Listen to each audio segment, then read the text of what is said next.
저희가 계속해서 요한복음 강해를 수요 기도회 통해서 하고 있습니다. 오늘까지 해서 요한복음 4장의 수가성 여인 물동이 밀고 나온 여인의 이야기를 계속해서 좀 해보겠습니다. 1장이나 2장이나 3장이나 다 내용들은 예수 그리스도 영접한 내용으로 보시면 좋을 것 같습니다. 특히 3장과 4장은 이야기로 영접한 사람들의 이야기로 조금 폭넓게 만나는 과정들을 폭넓게 성경이 은혜롭게 표현했다고 생각하시면 좋을 것 같습니다. 그런 대전제를 놓고 이 문장을 봐야지 역사적인 사마리아 여인 만난 이야기를 본다 그러면 역사적인 부분으로 볼 수 있어요. 유대에 있는 유대와 사마리아의 관계 이런 거로 보셔도 되지만 제가 수요 기도회를 통해서 요한복음을 통해서 얘기하는 것은 다른 예배 시간에도 얘기하는 것도 역사적인 의미보다는 구원의 의미에서 성경을 본다 이렇게 생각하시고 들으시는 분이나 묵상하시는 분들이나 그런 기본 베이직 위에서 그런 바탕 위에서 생각해 주시면 이 원문이나 본문 이해하는 데 많은 도움이 될 것 같습니다. 오늘은 남편에 대해서 새로운 시각으로 좀 보도록 하겠습니다. 1절에서부터 남편 나오는 부분까지 쭉 한번 읽어보겠습니다. 예수의 제자를 삼고 세례를 주는 것이 요한보다 많다 하는 말을 바리새인들이 들은 줄을 주께서 아신지라. 예수께서 친히 세례를 주신 것이 아니요 제자들이 준 것이라. 유대를 떠나사 다시 갈릴리로 가실새 사마리아로 통행하여야 하겠는지라. 사마리아에 있는 수가라 하는 동네에 이르시니 야곱이 그 아들 요셉에게 준 땅이 가깝고 거기 또 야곱의 우물이 있더라. 예수께서 행로에 권하여 우물 곁에 그대로 앉으시니 때가 제6시쯤 되었더라. 사마리아 여자 하나가 물을 길러 왔음에 예수께서 물을 좀 달라 하시니 이는 제자들이 먹을 것을 사러 동네에 들어갔음이러라. 사마리아 여자가 가로되 당신은 유대인으로서 어찌하여 사마리아 여자 나에게 물을 달라 하나이까 하니 이는 유대인이 사마리아인과 상종치 아니함이러라. 예수께서 대답하여 가라사대 내가 만일 하나님의 선물과 또 내게 물 좀 달라 하는 이가 누구인 줄 알았더면 내가 그에게 구하였을 것이요 그가 생수를 내게 주었으리라. 여자가 가로되 주여 물기를 그릇도 없고 이 우물은 깊은데 어디서 이 생수를 얻겠삼나이까. 우리 조상 야곱이 이 우물을 우리에게 주었고 또 여기서 자기와 자기 아들들과 짐승이 다 먹었으니 당신이 야곱보다 더 크니이까. 예수께서 대답하여 가라사대 이 물을 먹는 자마다 다시 목마르려니와 내가 주는 물을 먹는 자는 영원히 목마르지 아니하리니 나의 주는 물은 그 속에서 영생하도록 솟아나는 샘물이 되리라.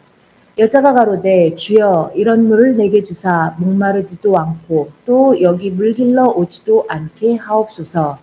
가라사대 가서 내 남편을 불러오라. 여자가 대답하여 가로되 나는 남편이 없나이다. 예수께서 가라사대 내가 남편이 없다 하는 말이 옳도다. 내가 남편 5이 있었으나 지금 있는 자는 내 남편이 아니니 내 말이 참되도다. 여자가 가로되 주여 내가 보니 선지자로소이다. 4장 내용은 여자와 남편 얘기를 합니다. 세상에서 여자와 남자가 만나서 결혼을 하면 아내와 남편으로 변하는 거죠. 그런 의미에서 오늘 20절까지 읽은 의미들을 한번 구원의 의미로 좀 보겠습니다. 근데 왜 유독 사마리아 여자를 얘기를 했습니까? 이 예수 그리스도가 어디 있다 어디로 가신 겁니까? 3절에 보면 유대를 떠나사 갈릴리로 가실새 갈릴리 가는 길에 사마리아가 있다는 거죠. 그러니까 이 유대와 사마리아를 써놓은 이유는 솔로몬 왕 때 많은 이방신을 섬기면서 아들 르호보암 왕 때 여로보암 왕을 통해서 남유다 북이스라엘로 갈리게 됩니다.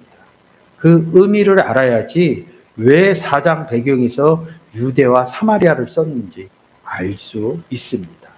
그래서 그 왕상 부분으로 가면 유대는 남유다를 얘기를 하는 거고요. 사마리아는 북이스라엘을 얘기하는 겁니다. 유대를 떠났다는 것은 곧 무슨 얘기냐면 베들레헴을 떠나서 이렇게 얘기를 하고, 베들레헴 뭐가 있어요? 성전이 있는 거죠. 근데 사마리아에는 어떤 성전이 있어요? 사마리아 가는 길에 베델이라는 곳하고 단이라는 곳에 이 남유다와 북이스라엘로 갈라지면서 이 여로보암 왕이 이 성전의 내용을 바꿉니다. 신명기에서 보면 1년에 3차 명절 때마다 모든 사람이 예루살렘 성전으로 내려가요. 근데 이 예루살렘 성전이 어디 있었냐? 남유다에 있었대요. 10지파에 있는 사람들이 그 3대 명절이 되면 다 내려가니까 안 올라올까봐 이 여로보암 왕이 하나님 성전을 지은 게 아니라 송아지 우상 성전을 베델과 어디요? 단에다 줬다는 거죠. 또 재밌는 것이 남유다의 수도는 베들레헴이었고요. 북이스라엘의 수도는 사마리아였죠. 그러니까 대표성이 좀 있는 거예요. 유대하고. 유대에는 성전이 있었고 북이스라엘에는 다른 성전이 있었다. 이런 의미로 보시면 됩니다.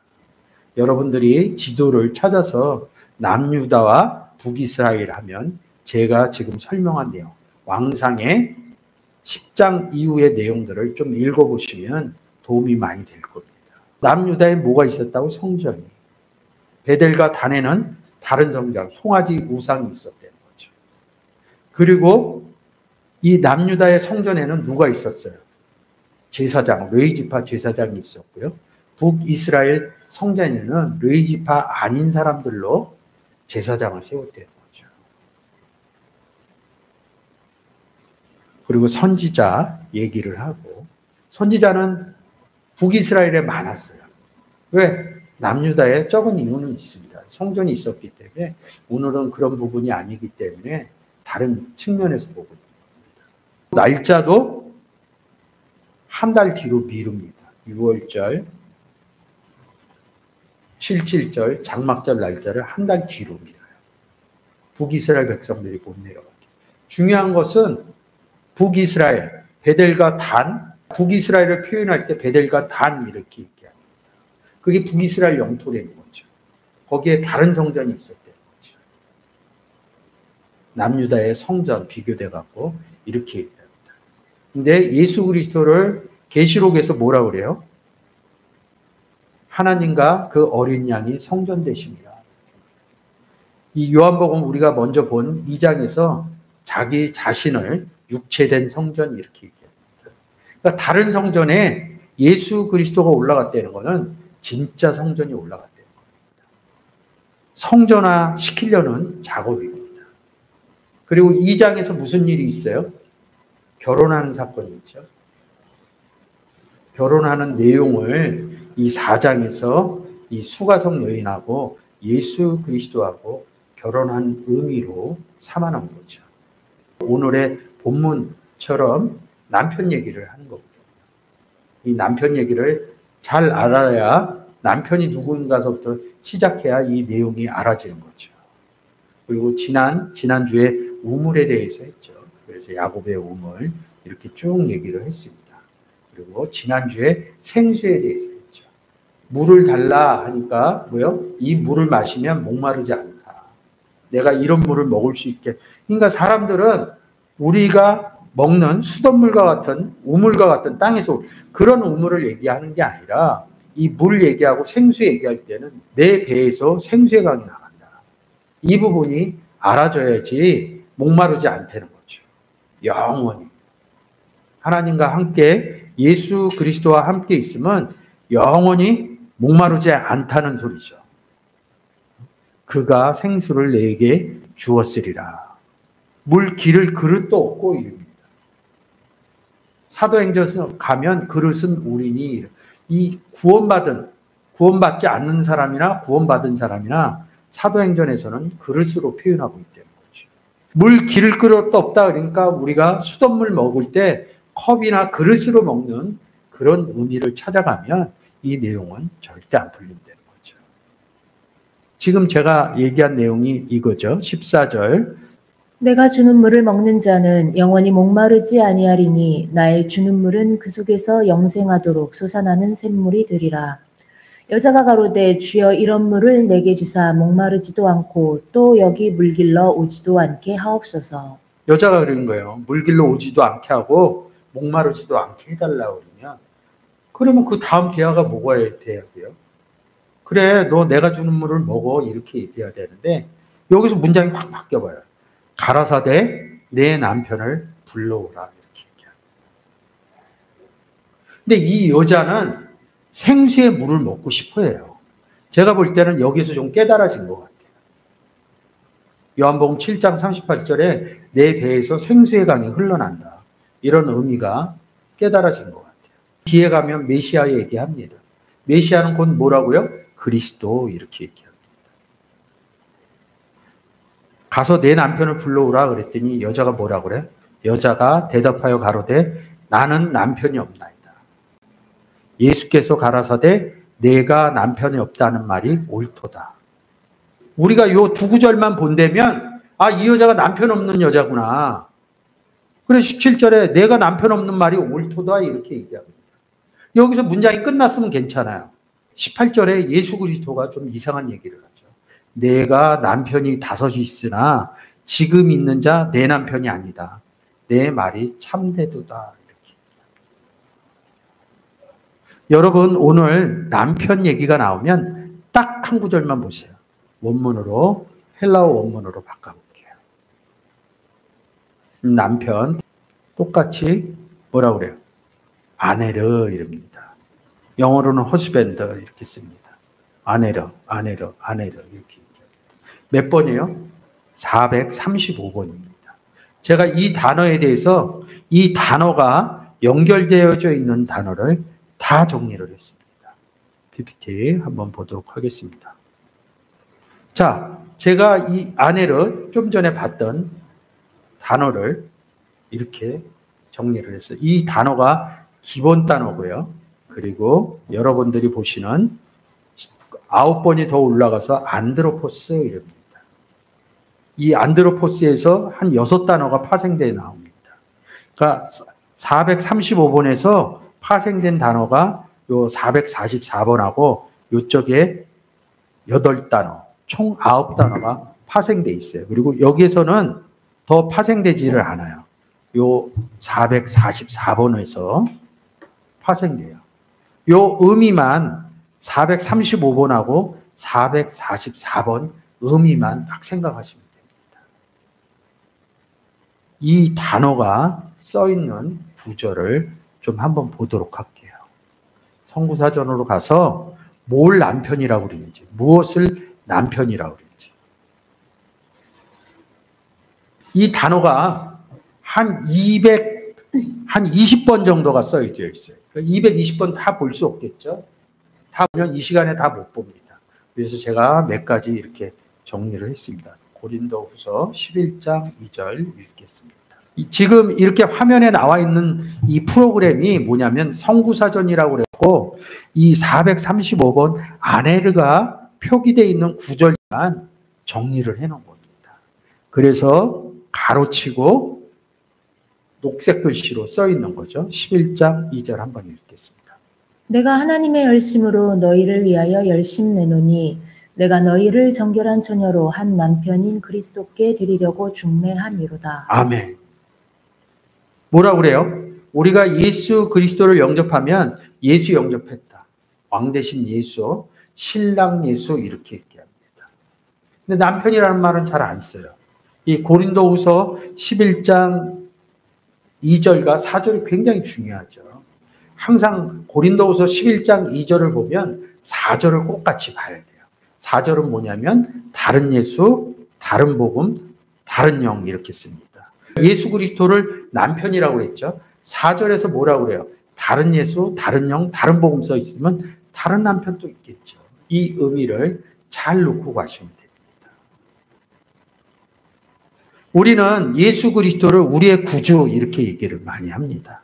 근데 이 고린도후서 11장 2절에서는 남편이라고 표현을 했다는 거죠. 고린도전서 11장 3절, 4절 한번. 그러나 나는 너희가 알기를 원하노니 각 남자의 머리는 그리스도요 여자의 머리는 남자요 그리스도의 머리는 하나님이시라. 물은 남자로서 머리에 무엇을 쓰고 기도나 예언을 하는 자는 그 머리를 욕되게 하는 것이요. 아멘. 자, 남자의 머리는, 남편의 머리는 그리스도시요. 그리고 여자의 머리는 남편이요. 그래서 뭐라고 그래요? 여자 보고 남편에게 순종하라. 지금 우리가 세상 사는 부부간에 지금 이 시대에 어찌 남편이 높아요? 요새 여성 상위 시대인데. 그럼 뭐 시대적으로 복음이 바뀌어요? 근데 좀 전에 읽었잖아요. 남편인 그리스도께 중매하려 합니다. 성경에서 얘기하는 남편은 그리스도를 얘기하고 있대요. 그래서 여기서 11장 3절 다시 읽을 때 남자를 남편으로 바꿔서 좀 읽어주세요. 그러나 나는 너희가 알기를 원하노니 각 남편의 머리는 그리스도요 여자의 머리는 남편이요 그리스도의 머리는 하나님이시라. 아멘. 이렇게 얘기하는 겁니다. 11장 7절도 바꿔서 좀 읽어주세요. 남편은 하나님의 형상과 영광이니 그 머리에 마땅히 쓰지 않거니와 여자는 남편의 영광이니라. 아멘. 고린도전서 11장 4절에 남편으로서 머리에 무엇을 쓰고 기도나 예언하는 자는 그 머리를 욕되게 하는 것이요. 이렇게 했는데 제가 이거 한번 해놓은 거 있습니다. 짤막하게 말씀. 무엇을 쓰고가 아니라 카타라는 전치사를 써서 뭐냐면 이 카타라는 전치사의 의미가 뭐냐면 대적하다라는 의미가 있습니다. 성령을 거역하고 할 때 카타하고 똑같거든요. 머리에 소유한 것. 뭐야? 누굴 소유했어요? 머리에 그리스도를 소유한 것. 그걸 대적하고 예언하는 자는 머리인 예수 그리스도를 욕되게 하는 것이요. 이렇게 표현을 하는 거죠. 그래서 이 아내르라는 단어가 남자, 남편 이렇게 씁니다. 근데 이 단어가 나오면 남편의 개념으로 보시면 좀 쉽다는 거죠. 한글로 보면 남자, 남편, 사람 이렇게 씁니다. 근데 이 아내르를 예수 그리스도의 남편의 개념으로 보면 이 문장이 풀려지기가 쉽죠. 근데 한글은 남편, 남자, 사람 이렇게 쓰니까 달라지는 것 같죠. 본문으로 갈게요. 정결한 처녀로서 남편인 그리스도께 중매하려 합니다. 11장 2절, 4절 읽어주세요. 내가 하나님의 열심으로 너희를 위하여 열심 내노니 내가 너희를 정결한 처녀로 한 남편인 그리스도께 드리려고 중매함이로다. 만일 누가 가서 우리의 전파하지 아니한 다른 예수를 전파하거나 혹 너희의 받지 아니한 다른 영을 받게 하거나 혹 너희의 받지 아니한 다른 복음을 받게 할 때에는 너희가 잘 용납하는구나.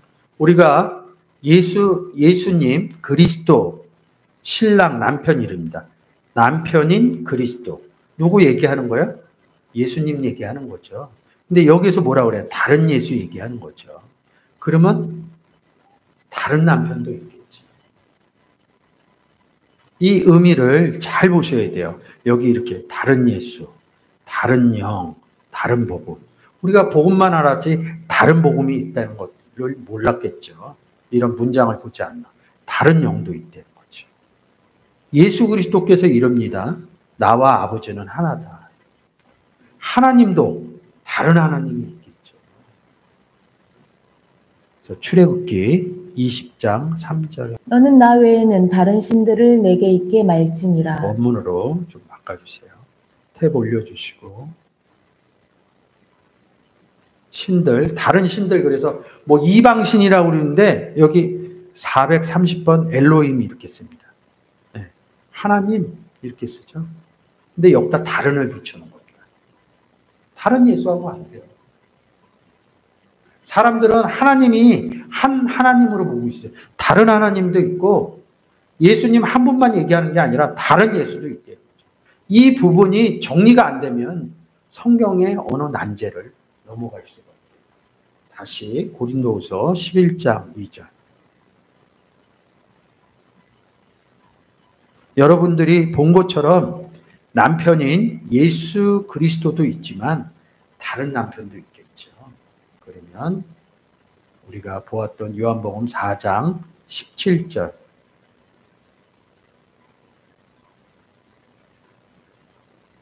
그래서 제가 오늘 이 수가성 여인, 물 길러 온 여인, 아내가 되는 여자와 남편 얘기라고 하는 겁니다. 16절에 맞춰놓고요. 가서 내 남편을 불러와라 이럽니다. 아까 고린도후서 11장 2절에 먼저 보면 그리스도죠? 근데 그리스도가 앞에 있는데 불러오라 이럽니다.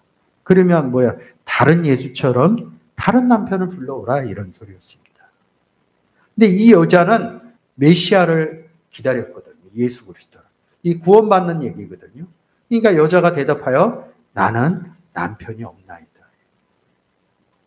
예수께서 가라사대 내가 남편이 없다 하는 말이 옳도다. 내가 남편 5이 있으나 지금 있는 자도 내 남편이 아니니 내 말이 참되도다. 여기 뭐가 빠졌어요? 내가 네 남편이다. 여자가 그랬더니 뭐라 그래요? 이 중간에 내용들이 생략되어 있는 겁니다. 여자가 가로되 주여 내가 보니 선지자로소이다. 하나님을 왕이라고 그러고요. 예수 그리스도를 시브리어 3장에서 보면 뭐예요? 대제사장이라고. 그리고 여기 주를 뭐라고 그래요? 선지자라고 그러죠. 공통된 점이 뭐가 있어요? 기름 부어 줬다는 거죠. 그래서 그리스도 이렇게 얘기합니다. 이 여자는 알아본 거예요. 메시아로. 그래서 여자가 가로되 내가 보니 선지자입니다. 뭐 이스라엘에서 지금 얘기하는 예수 그리스도를 맞아요. 근데 신약에서 뭐라고 그래요? 선지권만 하나 갖고 얘기하지 않습니다. 우리 보고 왕 같은 제사장이라고. 에베소서 4장 13절에서 선지자로 세웠다고 그랬고. 기름 부어진 자는 왕권과 제사장권과 선지자권을 다 동시에 줬다는 거죠. 이걸 누가 갖고 있어요? 예수 그리스도가 갖고 있고 누가 줬어요? 이런 기름 부은 이 내용을. 여러분들이 그렇게 알려면 구약에 기름 부어지는 직종으로 알아야 됩니다. 왕, 선지자, 제사장. 아론이 아들들한테 기름 부어주죠. 왕할 때 다윗한테 기름 부어주죠. 그리고 엘리야가 엘리사한테 기름 부어주죠. 성경에 써 있는 거예요. 그래서 이 세 권한을 우리가 예수 그리스도를 영접하니까 뭐라고 해요? 고린도후서 1장 21절. 우리를 너희와 함께 그리스도 안에서 견고케 하시고 우리에게 기름을 부으신 이는 하나님이시니. 아멘. 하나님이 기름 부으셨대요. 안수집사, 장로, 저처럼 목사 이러면 7명이 나와서 손을 얹고 기름 붓는 사역을 해줍니다. 그 기름 붓는 사역이 더 중요해요. 그리스도 안에 들어갔더니 성경에 하나님이 기름 좀 부어줬다. 이 내용을 더 우선시 생각하실 겁니까? 어느 내용을 더 우선시 생각할 겁니까? 여러분들이 성경을 통해서 기름 부음의 역사를 제대로 성경을 통해서 아셨으면 좋겠습니다. 그래서 22절에 뭐래요? 보증으로 성령을 우리 마음에 주셨느니라. 우리 마음에 누가 줘요? 갈라디아서 4장 그 아들의 영을 줬다. 이 내용을 성령을 우리 마음에 주셨느니라. 예수 영접하고 또 성령 받아요? 그런 내용 하나도 없습니다. 성경에. 있으면 저를 좀 잘 가르쳐 주셨으면 좋겠습니다. 주는 영이시라는 그런 내용을 좀 알면 그렇게 쉽사리 얘기는 못할 것 같습니다. 그래서 지금 저희가 아내르라는 단어에 대해서 보고 있죠. PPT 한번 볼게요. 남편, 남자, 사람 이렇게 얘기합니다. 왜 남편과 남자를 섞어서 쓰는지 그 의미가 안 깨달아지면 이렇게 쓴다는 거죠. 로마서 7장 2절. 자, 2절에서는 그냥 남편 썼죠. 3절로 내려주세요. 다른 남자에게 갈 때 똑같이 아내를 해요. 아내라. 435번, 435번. 이거 해석하는 사람이 잘 몰라서 이렇게 써놨습니다. 이 부분에 대해서 자세히 해놨으니까 보시면 좋을 것 같아요. 마태복음 7장 24절. 뭐라고 그래요? 아네르, 그런데 여기 사람을 썼다는 거죠. 그러므로 누구든지 나의 이 말을 듣고 행하는 자는 그 집을 반석 위에 지은 지혜로운 사람과 같으니, 남편과 같으니, 이렇게 읽어줘야겠죠. 예수 그리스도와 같으니, 예수 그리스도가 무슨 일을 했는데 이 땅에 오셔서 복음 사역한 것뿐이 없습니다. 이 내용이 복음 짓는 이야기거든요. 이 말을 듣고 성경의 말씀을 듣고 뭐예요? 예수 그리스도는 이렇다. 하나님은 이렇다. 복음에 대해서 이야기하는 것을 행하는 자는 이렇게 표현한 겁니다. 반석에 지은 지혜로운 남편과 같다. 이렇게 얘기해요. 근데 이게 뭐냐면 이 단어가 호모이오 이렇게 같다 이런 뜻입니다.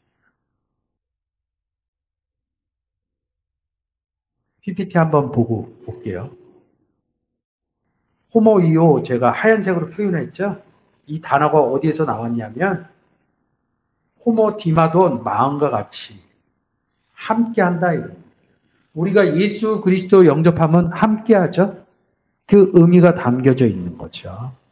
그래서 성구사전 3666번 남편과 같다. 남편처럼 복음 전한다 이런 뜻입니다.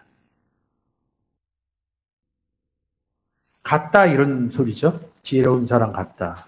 어떤 인구가 같으니 같다 이런 의미죠. 7장 24절에 같으니 함께라는 뜻이 있는 거죠. 우리가 예수 그리스도와 함께 있다, 호모했다 이렇게 얘기하는 거죠. 그런 상태를 어떻게 표현해요? 복음 전한 거죠. 7장 24절이 복음 전한 거예요. 여기 복음 안전한 어리석은 사람과 같다. 여기는 지혜로운 사람 같다. 지혜는 그리스도예요. 고린도전서에서 얘기를 하고 있죠. 우리가 함께 있다는 게 그런 내용을 표현한 여러 구절이 있지만 제가 잘 인용해서 얘기하는 요한복음 15장에 아버지는 농부요, 예수 그리스도는 포도나무요, 우리는 뭐요? 가지니. 함께 있는 거죠. 그래서 이 말을 듣고 행하는 게 복음 전하는 거죠. 복음 전하면 뭐가 나와요? 열매가 나오는 거죠. 구원 얻은 사람이 나오는 거죠. 그래서 지혜로운 사람 이렇게 얘기합니다. 복음을 전하는 사람들은 성경에서 지혜로운 사람이 이럽니다. 세상 지식에 해박해서 지혜롭다 그러는 게 아니라 복음을 전했기 때문에 지혜를 가지고 있나. 지혜이신 예수 그리스도를 가지고 있어서 지혜이신 내가 소유하고 있는 예수 그리스도를 전하는 것을 지혜로운 사람 이렇게 성경은 표현하고 있다는 거죠. 그래서 사람과 같다. 그래서 남편, 남자, 사람 이 단어가 그렇게 쓰인다는 거죠. 이 부분이 잘 알아지면 좋을 것 같습니다. 에베소서 5장 24절 한번 보겠습니다. 남편 그러나 교회가 그리스도에게 하듯 아내들도 범사에 그 남편에게 복종할지니라. 똑같은 얘기예요. 그리스도께 복종하라는 거죠. 범사에 항상 기뻐하라 이러죠. 귀인에 쓰면서 남편이 한 얘기 땅끝까지 복음 전하라고 그러잖아요. 그게 복종하는 거예요. 범사에 판타들에게 이런 의미가 숨겨지고 있는 거죠. 고린도후서 11장 2절에서 뭐예요? 남편인 그리스도께 중매하려 합니다. 이렇게 얘기합니다. 계시록 21장 2절. 새 예루살렘 나오는 얘기죠. 또 내가 보매 거룩한 성 새 예루살렘이 하나님께로부터 하늘에서 내려오니 그 예비한 것이 신부가 남편을 위하여 단장한 것 같더라. 이 계시록은 예수 그리스도를 얘기하는데 하늘하고 연관져서 얘기를 하는 겁니다.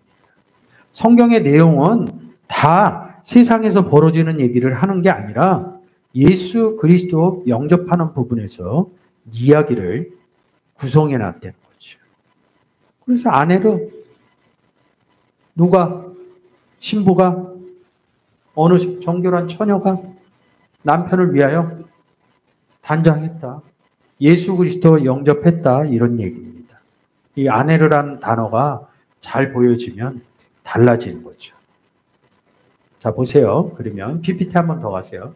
지금 아내르라는 단어하고 사람이란 안드로포스라는 단어하고 연관관계를 여러분께 좀 보여드리려고 합니다.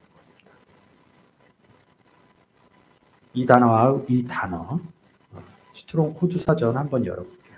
435 열고 444번 열겠습니다.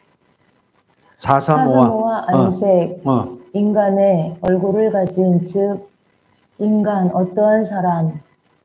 이 스트롱 코드 사전이 제가 생각하기에는 좀 덜 표현했어요. 제가 문장으로 여러분께 보여드릴게요. 아네르하고 안드로포스는 같아요. 자, 우리가 뭐예요? 435에서 고린도후서 11장 2절 보고 갈게요.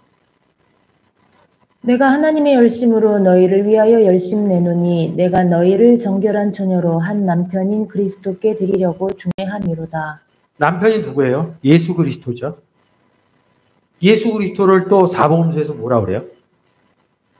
인자라고 한다고, 인자.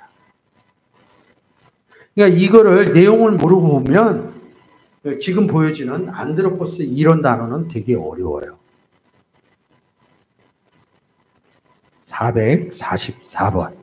제가 간단하게 설명드릴게요.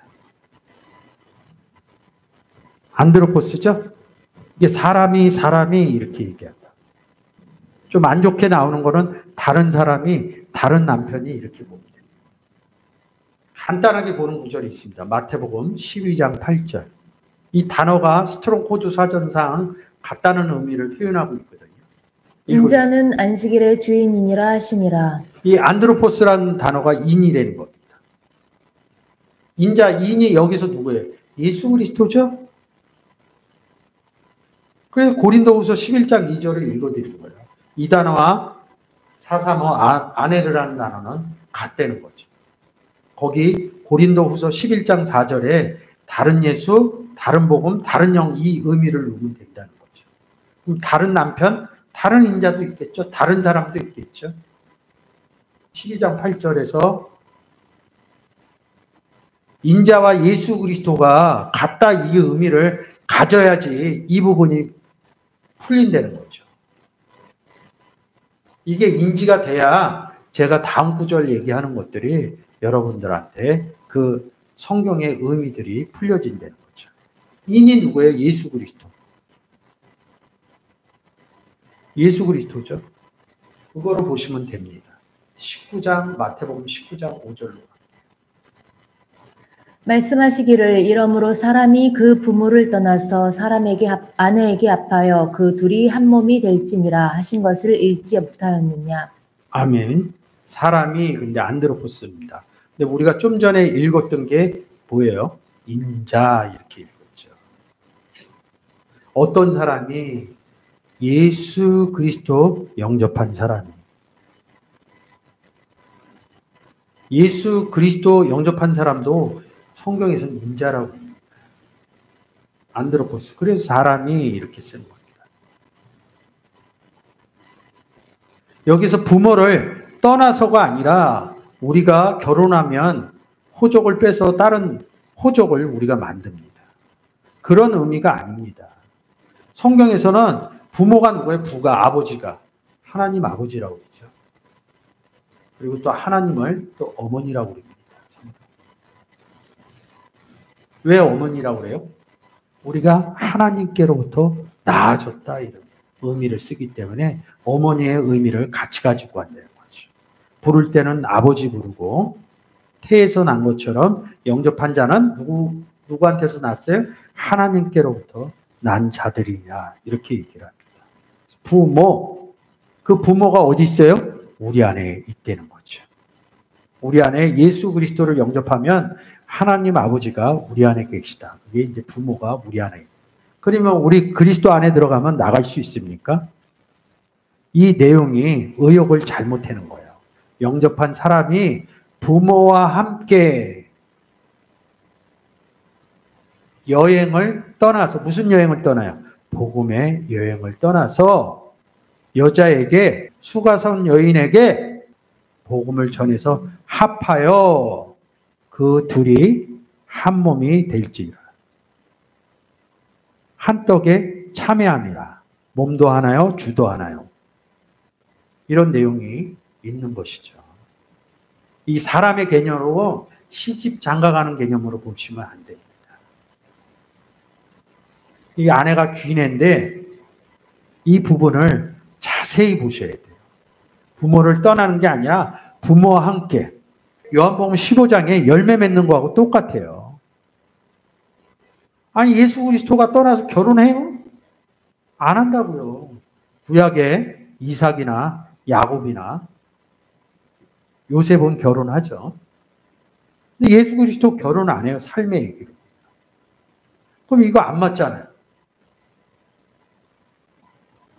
구원의 의미로 하면 예수 그리스도는 부모인 하나님과 함께 있어서 누굴 만나요? 제자들 만나는 거죠. 제자들은 정결한 처녀고 예수 그리스도는 남편인 것이죠. 그 의미들이 여러분들이 잘 살아나셨으면 좋겠습니다. 인자는 안식일에 줍니다. 예수 그리스도는 안식일에 줍니다. 12장 32절. 또 누구든지 말로 인자를 거역하면 사하심을 얻되 누구든지 말로 성령을 거역하면 이 세상과 오는 세상에도 사하심을 얻지 못하리라. 여기서도 또 인자 쓰죠. 예수 그리스도로 보시면 됩니다. 이거 설명하면 좀 어려울 것 같아서 그냥 문장만 보여드릴게요. 인자 이렇게 보시면 됩니다. 그 다음에 12장 40절. 요나가 밤낮 사흘을 큰 물고기 뱃속에 있었던 것 같이 인자도 밤낮 사흘을 땅속에 있으리라. 이 요나 사건을 요나가 물고기 뱃속에 있는 것처럼 인자도 땅속에 있으리라. 땅의 의미를 해석해 놔야죠. 땅속에 사흘 있어갖고 어떻게 하려고? 하늘로 데리고 올라갑니다. 땅속으로 들어갔다 이런 얘기입니다. 땅속에 있는 존재니라. 이런 뜻입니다. 이 의미가 잘 깨달아졌으면 좋겠어요. 인자라는 의미하고 안드로포스하고 아네르의 의미가 잘 여러분들이 생각이 나서 잘 연관이 지어졌으면 좋겠습니다. 16장 28절. 진실로 너희에게 이르노니 여기 섰는 사람 중에 죽기 전에 인자가 그 왕권을 가지고 오는 것을 볼 자들도 있느니라. 아멘. 이 구절이 참 많이 예수 그리스도 왕권 가져오는 얘기로 왕권 얘기하는 분도 있는데 잘 보셨으면 좋겠습니다. 여기서도 인자 예수 그리스도를 얘기를 합니다. 그래서 오늘의 내용이 수가성 여인이 옛 남편에서 새 남편인 예수 그리스도와 고린도후서 11장 2절에 중매하는 사건으로 보시면 제가 볼 때는 좋을 것 같아요. 그러면 예수 그리스도 안에 들어가니까 예수 그리스도 안에 무엇이 있어요? 생수의 강이 있죠. 15절 올려보세요. 목마르지 않겠죠. 생수의 강 안에 들어가 있으면. 물길로 갈 필요도 없는 거죠. 생수의 강이 있대. 14, 15절을 한번 읽어보겠습니다. 내가 주는 물을 먹는 자는 영원히 목마르지 아니하리니 나의 주는 물은 그 속에서 영생하도록 솟아나는 샘물이 되리라. 여자가 가로되 주여 이런 물을 내게 주사 목마르지도 않고 또 여기 물길러 오지도 않게 하옵소서. 예, 요한복음 7장 38절의 의미를 놓으면 예수 그리스도 안에 들어가면 생수의 강이 있기 때문에 영생하도록 솟아나는 샘물을 먹겠죠. 그래서 목마르지 않겠죠. 그런 의미가 생겨났으면 좋겠습니다. 그 다음에 이제 남편 얘기하는 거죠. 예수 그리스도 안에 들어가서 생수의 강을 먹는다는 건 뭐예요? 예수 그리스도 영접했다는 거죠. 영접했다는 건 뭐야? 남편인 예수 그리스도와 결혼했다는 거죠. 그래서 우리가 신랑 신부, 신랑이신 예수 그리스도 굉장히 많이 써요. 근데 남편이신 예수 그리스도를 잘 못 쓰더라고요. 여자가 가로되 주여 내가 보니 선지자로소이다. 이제 안 거예요. 구원자를 만나서. 여러분 예수 그리스도 영접한 게 그렇게 중요해요. 제가 성경 보니까. 예수 그리스도 영접을 빼놓고 성령을 맞이한다는 것은 말이 안 됩니다. 예수 그리스도 영접 사건이 여러분들의 삶 가운데, 성경 가운데 잘 깨달아졌으면 좋겠습니다. 다음 시간에는 20절에 예배하는 이야기들을 좀 해보겠습니다. 이 예배라는 단어가 되게 재밌어요. 간단하게 다음 주를 위해서 조금만 설명해 드리고 가겠습니다. 4장 20절.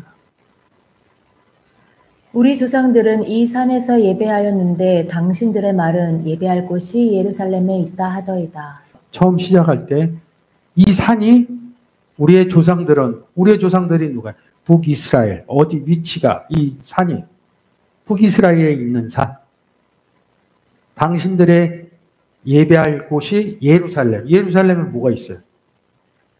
예루살렘 성전이 있잖아요. 그 의미로 그래서 제가 처음에 역사적인 의미를 설명해 드린 겁니다. 예배 한번 볼게요. 4352 프로 수퀴네오입니다. 4314는 어디를 향해서 가다. 2965는 아마 키원이라는 단어일 거예요.